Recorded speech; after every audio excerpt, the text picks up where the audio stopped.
Hey everybody, William Wallace here. My name is William Wallace, that's always a joke about, but it is my real name.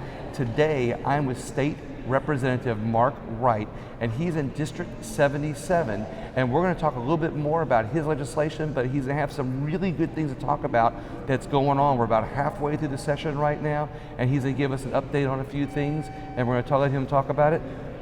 Representative Mark Wright, thank you so much for coming on. I really appreciate it. Thank you, Will. Anyway, and you'll see the House chambers behind us, so you might catch some people going in and out. But, well, Representative, tell me a little bit about yourself and how'd you end up getting here at the State House? Sure. So I've been in the House this is my fourth year. I came in a special election when John Schroeder resigned to run for treasurer successfully. Always had a love for Louisiana since I came here for Louisiana Boys State as a high school senior.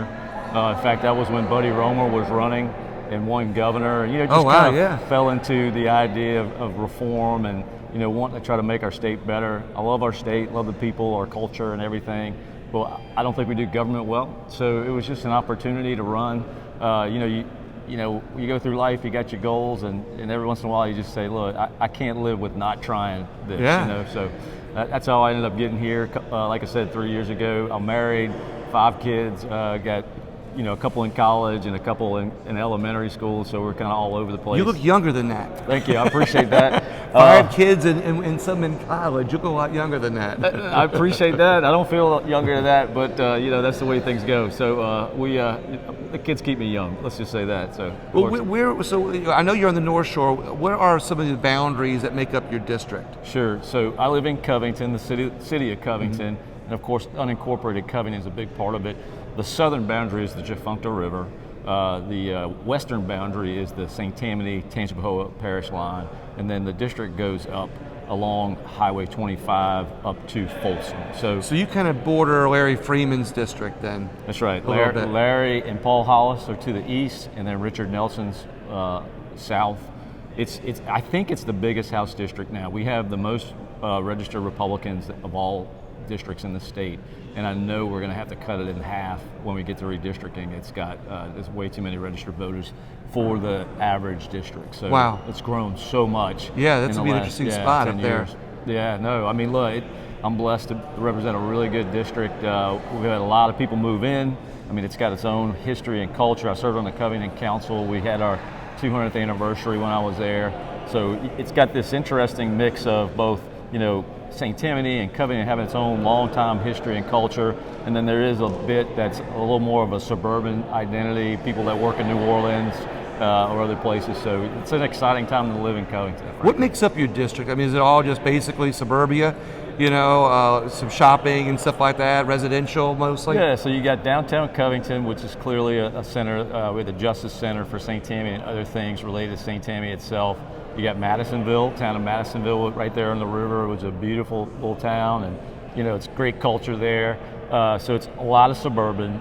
It starts to edge into a rural nature when you get to Folsom, and of course you end up kind of close to Washington Parish. So that's all right. Yeah, that's the basics. But I'd say it's fair to say it's kind of a suburban nature mostly. We have a lot of retirees that have moved in the Covington area. It's above sea level, so you don't have to worry about a lot of flooding. Although, with a lot of the rain we've had, we've got 3 rivers there. So they go up, you got to worry about all the water coming down, and we're trying to work on some infrastructure for that, try to address that in the long run.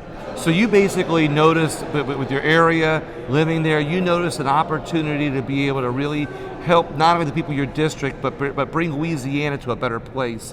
And really work hard with this opportunity to help people. Yeah, I mean, look, as I mentioned, we have probably the most, I understand we have the most Republicans in any district across the state. It's a conservative district, but I think very open and welcoming district. And so what that affords me is a base to support pro-business, pro-market reforms, which I think is really where Louisiana needs to go. I mean, I firmly believe, like a lot of Republican reps, that the things we started doing back when Huey Long was governor, and that have stayed with us through the Edwards time to change. Yeah, there's a lot there that we have to work on, and if we do, I think we could be an amazing state.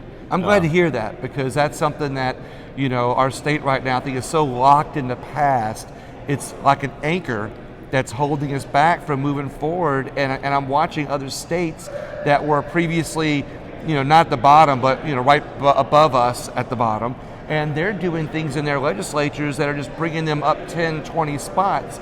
And I like the forward thinking that you're talking about to help bring us up those areas. Amen. No, I mean, look, Louisiana is blessed with some incredible natural resources. The Mississippi River is bar none. I mean, the most unique resource you could have. Intercoastal waterway, Calcasieu River on the west side. So we are really geared to international trade and logistics. We do a lot of that right. I mean, I think 1 out of 5 jobs are tied directly or indirectly to port activity. But we can do more, frankly. I mean, I make the analogy. I mean, having the river is a little like having Drew Brees, which is awesome, right? I love this, yeah. But you got to get an offensive line, so you got to set up your corporate tax structure to block and let that work for you. You got to get you. There's a lot of other things I joke about in the analogy, but essentially you can't just rely on it. We have to maximize that advantage. Who's gonna be the place kicker? Place kicker. Boy, I'll get in trouble answering that. I'll leave that alone. That's a good one, though. I'll keep that in mind. You have to remember that one there. I like that. Well, talk to me a little bit more about your background. What did you do before you ran for office? So the last 12 years, I worked for American Waterways Operators. It's a towboat and barge industry association. I cover the South and mostly Louisiana, Texas, work with the Coast Guard primarily and our members, do some other member governance stuff, and it's just given me this opportunity to see what we can do. I'm not a mariner, never was, but to be involved in that community is amazing.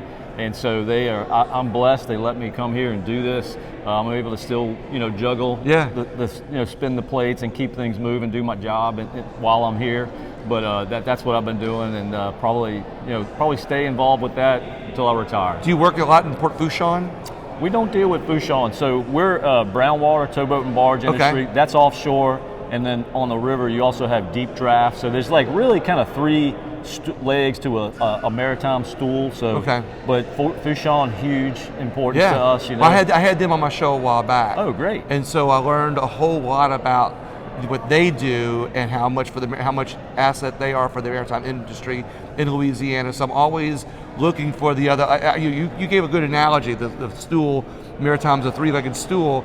And so I'm always looking for more things to connect, because like you say, we've got the river, we've got the Gulf, we've got a lot of waterway assets to our communities, and having somebody like yourself that's in the industry, you're working to help connect it. Yeah, in fact, what I did last spring, we started a study. We created a subcommittee on international trade and commerce, and I'm chairing it.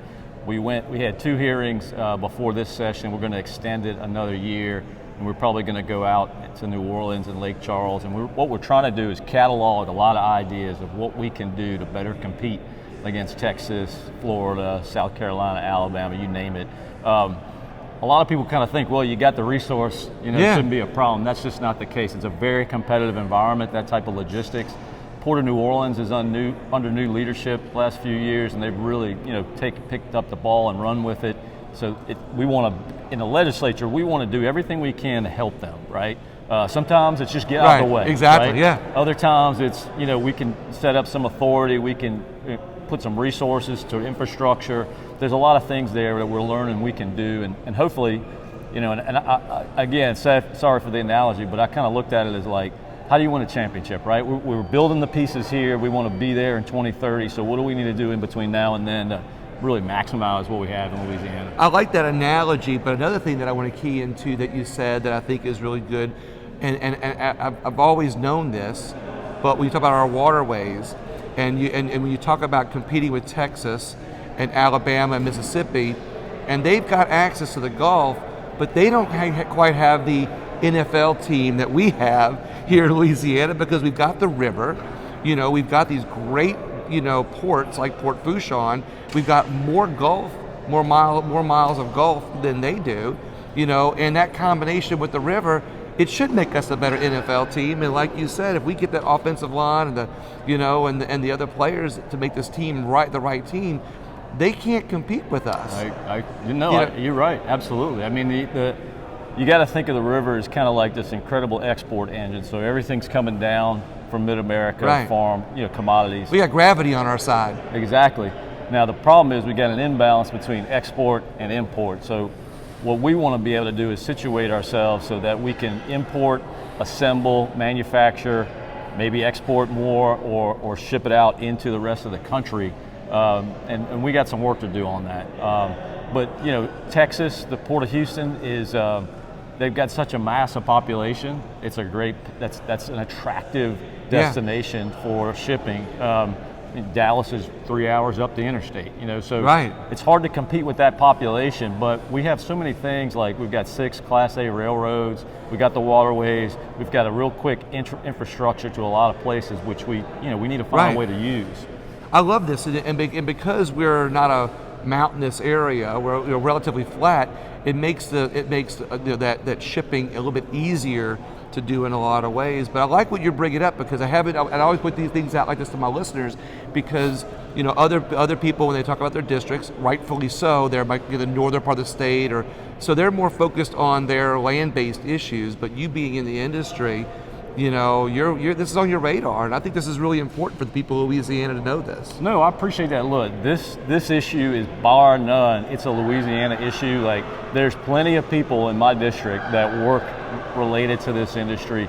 You can go throughout the state and find people that have jobs or have work tied to it. Yeah. So I think some people kind of think, oh, that's a New Orleans issue or that's a Baton Rouge issue. It's not at all. And in fact, I'm doing a bill that I think perfectly ties in my district's needs and these needs we're talking about. It's HB 40.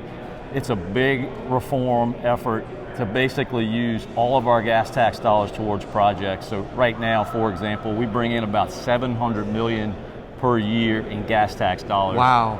$400 million, roughly 2/3, goes to department salaries, benefits, pensions, right? And that came about because in the late 80s, early 90s, the legislature decided to take the department salaries out of the regular general fund.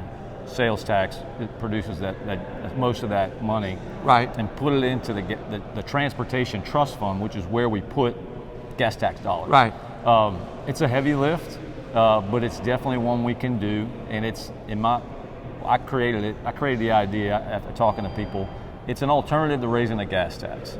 We could basically spend the equivalent of doubling the gas tax if we take these steps. Let me just say this, the bar is low right now as far as expectations, but it's definitely one of these kind of things that, I brought it 2 years ago, I'm bringing it this year, I'm going to continue to bring it annually until we can do something about it.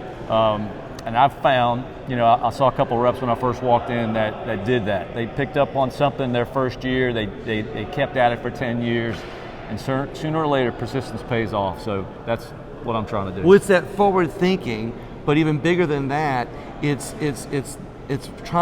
takes time to unravel all those things from previous administrations or the Huey Long era, like you talked about, not blaming Huey Long or anything, but I will say this, one thing I found out talking about roads, during the Huey Long era, he built more roads and bridges. Louisiana has more roads and bridges.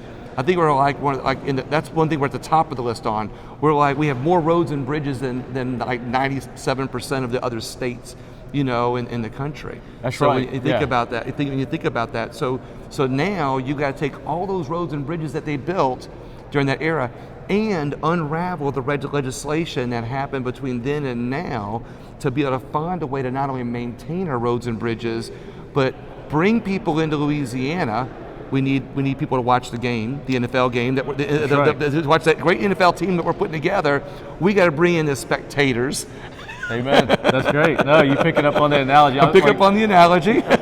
Few people have taken that analogy and really embraced it. I appreciate that. And give them the roads and bridges that they need, because if you're paying a lot of money in gas tax and tax dollars, we need the right roads and bridges to drive on and bring that team together. Amen. No, that's great. Good stuff. No, you got it. But you got to promise though that this is a joke. This is not a serious promise. That we're not going to bring Lucy to be the place kicker who's going to pull the ball away every time we're about to kick the field goal. And we have had Lucy show up I'm on a running with regular this. basis. Yeah, no, I mean, how many times have we seen that in Louisiana where Lucy shows up and look, I'm Charlie Brown, you know, Yeah. we end up losing the football, we it pulled away and fall on our butt. So. You see where this goes. So everybody started out with like 5 pieces of legislation. You've talked about HB 40, transportation, to bring transportation together, to use that tax dollar, use that gas money wisely. Is there any other legislation that's going through right now? One of the bills that passed the House and is getting ready to be heard in the Senate is related to cryptocurrencies and blockchain technology. We don't have a lot of structure and law to sort of enable our residents to invest in that and get involved. I look at cryptocurrency and blockchain much like internet was in the 90s. You know, people kind of knew, but it ends up revolutionizing society. I think that's what's going to happen here. So we're creating, we call it a regulatory sandbox with the Office of Financial Institutions. I like that. You got to keep it simple. I'm going to leave that analogy alone, though. Yeah, good idea. So basically, what it would do is it would create some guidelines as to what companies could do. They could come in. We want to show the rest of the nation, people are investing in this. We're interested in this. We know we're still pretty on the early end of this technology and its use and adoption. Right. But we want to encourage people to come in early. So I don't know if it'll pass the Senate. I feel like we're getting a good argument in on it, and people are understanding. And the office has worked with me to make sure we put it in a way that we can use. So there's a lot of freedom, liberty minded issues that and I'm not going to go into the legalization of certain industries that they've talked about in this session, which the freedom liberty can kind of be how shall we say, interpreted different ways. Yep. But cryptocurrency is a freedom liberty issue that I think is pretty easy to tackle right now. It's kind of that low hanging fruit, if you will. There's not a lot of argument about it. If people want to invest in it and they want to deal in it, and they want to be protected with it, this sounds like smart legislation that does not interfere with the freedom liberty, but it paves a way for the future to be able to be there for the people who do. Yeah, and look, we stole the idea from Utah. I think there's 5 other states that have done this, so we can't take credit for it. But to me, I think it was Madison or one of the other authors in the Federalist Papers talked about the idea of laboratories of democracy. So as far as I'm concerned, when Louisiana's 49th and 50th and everything, we can borrow a hell of a lot of ideas. Right. So we're scanning for good ideas to bring here and put in. And I agree. Cryptocurrency, I think some people are still looking at what is this about. I think the people who are engaged do see that there's a certain amount of freedom involved with it. The whole technology underlying it, blockchain, is actually it's almost like the internet. It's huge. So we'll see that. Leaves a trail, if you will. So you got exactly. I mean, we could do a whole show on that, right?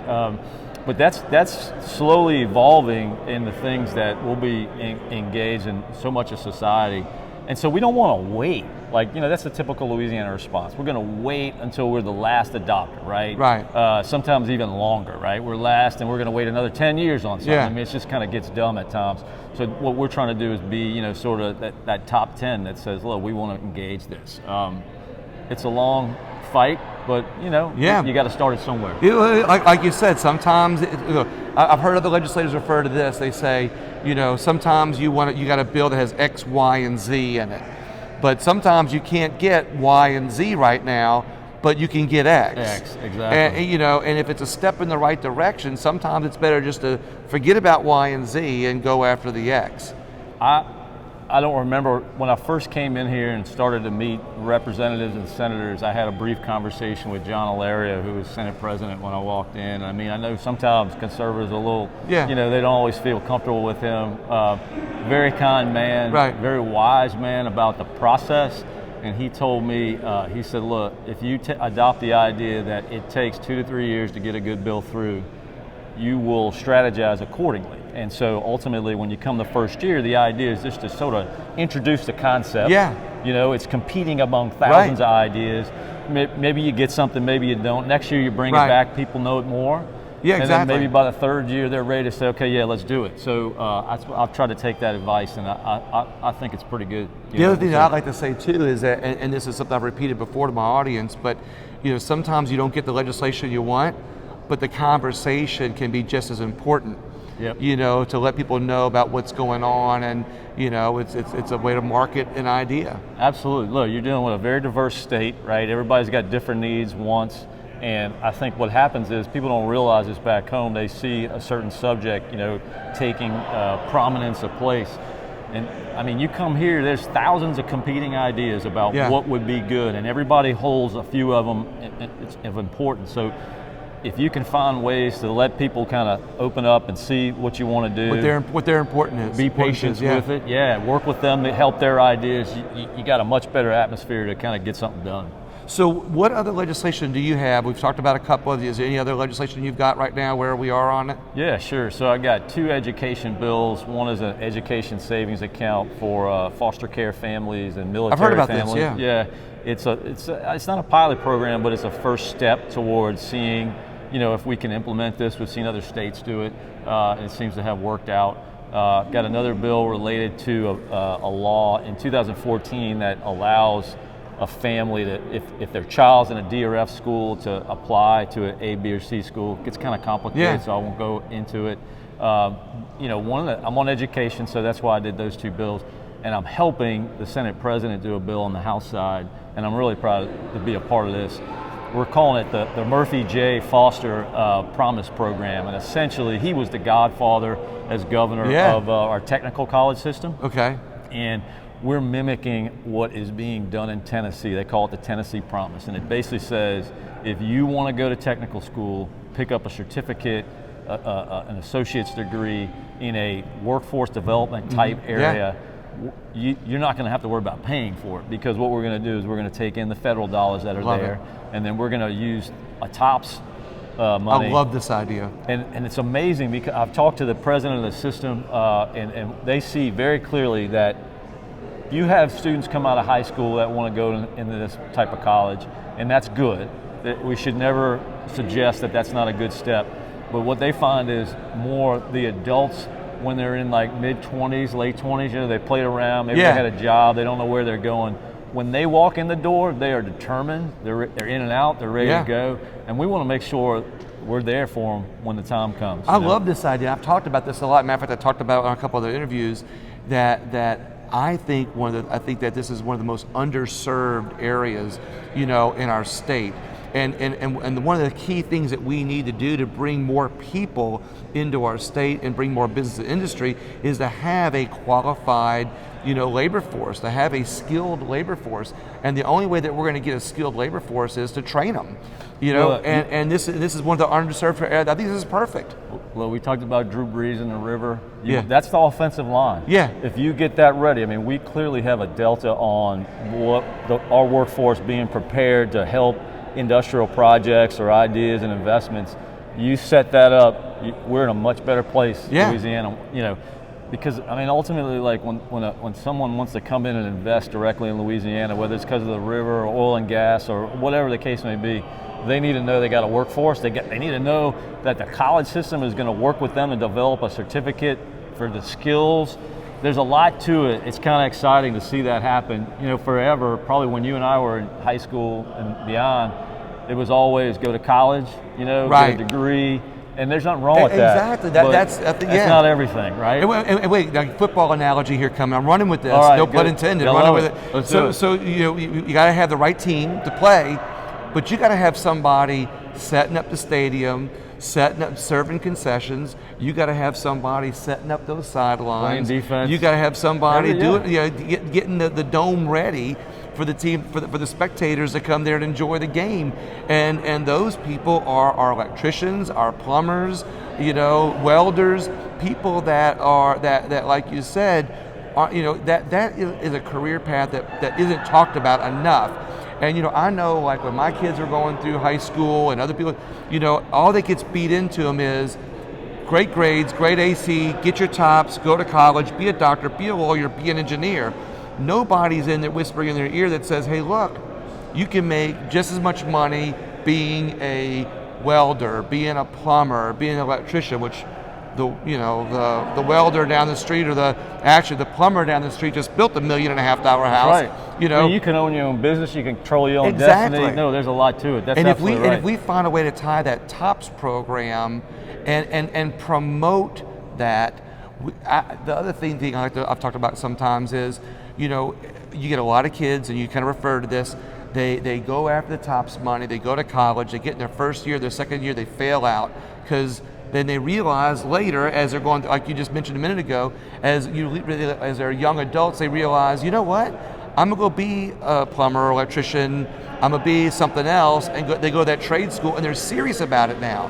Had those kids been spoken to a little bit more when they were in high school, yep. that hey, there's another career path here that the state's gonna help pay for, maybe they would have chosen that, and our tax dollars get streamlined ahead of the game before they get wasted on something else. Absolutely. No, that's it. I mean, I think for a lot of people, it's the first stop. You know, maybe college is for you down the road, but you could go there within a year or two, develop a skill. You can earn very good money, and if you choose down the road, not have the debt. Yeah, not have a debt. You could choose down the road to go to college. If you can do that stuff at night if you need to. Like, there's a lot of options there that I think we haven't completely embraced or shown a way for residents, and hopefully this is a start. And look, Mike Foster owned a construction company, very involved with that type of work. He's the perfect name for this thing because that's what he sort of birthed the system as governor, and proud to be a part of that. So any other legislation you've got going through that you want to mention? I've got a physician non-compete bill that, it was meant to be sort of a compromise bill between doctors and hospitals. That's kind of in the middle of the process. Got a few other fiscal related bills because it's a fiscal session. Yeah, it's a fiscal session. That's what we're most worried about, right? Yeah, not sure all those are going to be taken up for a vote. You got to pick and choose once you get going what you think has some daylight. And so, but the ones we've talked about are probably the ones I'm focused on the most. Any other legislation that you're supporting from somebody else's that you think is important? Yeah, there's a lot out there. I would say, first and foremost, people need to realize it's a fiscal session, so if we don't do those things now, it won't happen in the fourth year of a term. Right. You rarely get stuff done there. You're talking 4 years before we do it. So the centralized sales tax is big. There's a couple others related to personal income and sales taxes that I think will move the ball a little further down the field. They're not complete broad reforms. Right. We're just not there yet to do it. But I think it is definitely a step forward so that, maybe next term we can kind of come in and go bigger. Yeah. So I'm proud to be a part of that. But I like that. Was there anything else that you want to point out before we wrap up? Is there anything that might be funny for the people of Louisiana? Well, we got 3 weeks left. 3 weeks, just 3 weeks. Okay. Everybody will be safe after that, so give us a little time and we'll shut it down pretty soon. So I think people forget how many great people are here. I mean, you're here on a regular basis. You're great. I mean, there's so many good personalities, so it's fun to be here for a while. It gets to be a grind after a while when you get towards the end, but it's a great place. Come visit. If anything, to come to a hearing and talk to representatives and senators about what you're thinking, and we love it. It's the heart of Louisiana. It's a great thing. I tell people, you go to legis.la.gov, you can watch what's going on, you can come here, but people don't realize how much they can be a part, and not only be a part, but also be influential. Because, and I'll ask you this question, I've not asked any other reps this question, by the way. Okay, I've always recommended to my viewers that if they want to really play a part, they can always come here respectfully, professionally, and that the reps, the representatives and the senators not only welcome information, but they value some of the testimonies that they hear because it helps them in their voting process. Absolutely. No, listen, I rarely get more than 1 or 2 emails on a high profile bill. Sometimes you'll see mass emails sent out about a specific issue, but they're not all your constituents. You can tell it was sort of computer generated. And listen, I'll pay attention to that. Yeah. But man, I tell you, there's a lot of bills where I get one call from one resident who knows about it and wants to talk to me, and I'll vote that way because they get provided some insight that I know is valuable because I represent them. So no, it's there. I mean, it doesn't mean I'll always do it. Exactly. You gotta make a decision. But at least it's on your brain a little bit. Their voice is heard. Definitely. So, and speaking of voices being heard, I want everybody to share this video and share this with your friends if you want to learn more about it, and share with somebody who knows. And Representative Wright, I want to thank you very much for being on. Thank you, William. I with me. appreciate it. I appreciate it. And again, everybody, be involved and check into Mark Wright, your Facebook page. Yep. Got a personal Facebook page and a state representative Facebook page, and I'll make sure to share it when we go online, and that way we can share the video and promote you as well. So thanks. Well, thank you everybody much for tuning in, and please share the video. Thank you all very much, and have a great day.